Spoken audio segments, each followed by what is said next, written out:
5 anggota keluarga Dewa Thor dalam God of War Ragnarok.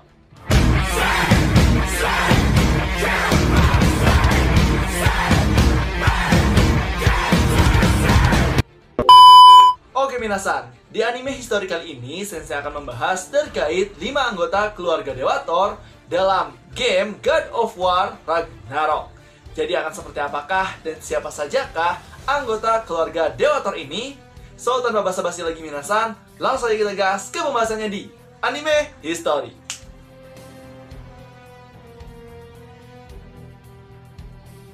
Yang pertama yaitu Thor.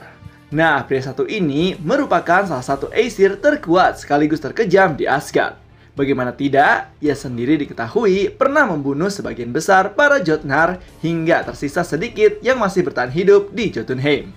Selain itu juga, Thor punya konflik dengan ular dunia yang bernama Jormungand dan telah menghajarnya hingga terlempar ke masa lalu. Meskipun demikian, Thor kurang dalam segi kecerdasannya.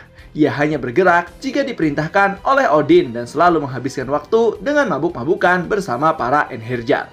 Nasibnya sendiri berakhir dengan tragis ketika ia mati ditusuk dengan tombak oleh Odin selama peperangan Ragnarok.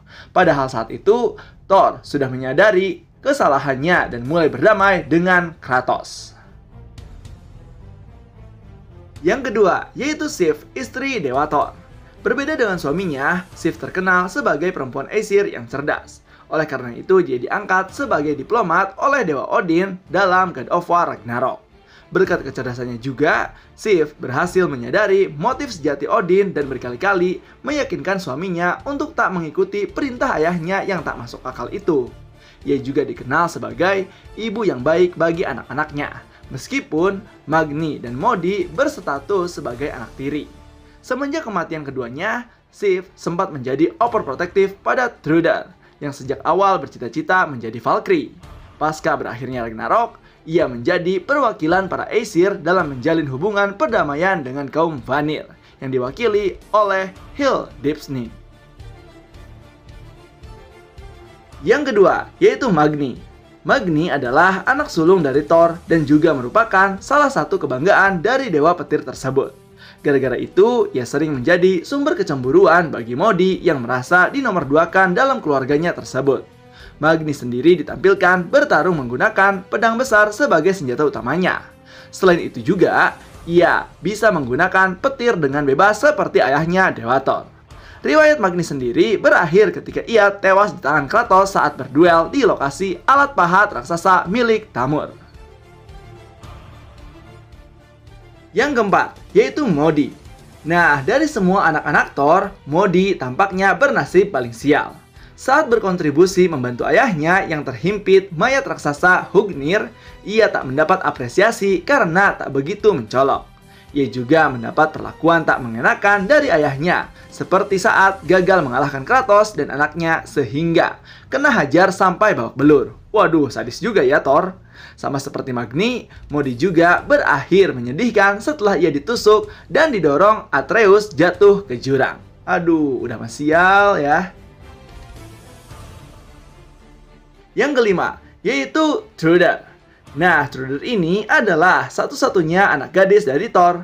Ia dikenal sebagai salah satu petarung yang cakap, sehingga ia terpilih untuk menemani Atreus mencari keberadaan kepingan artefak topeng.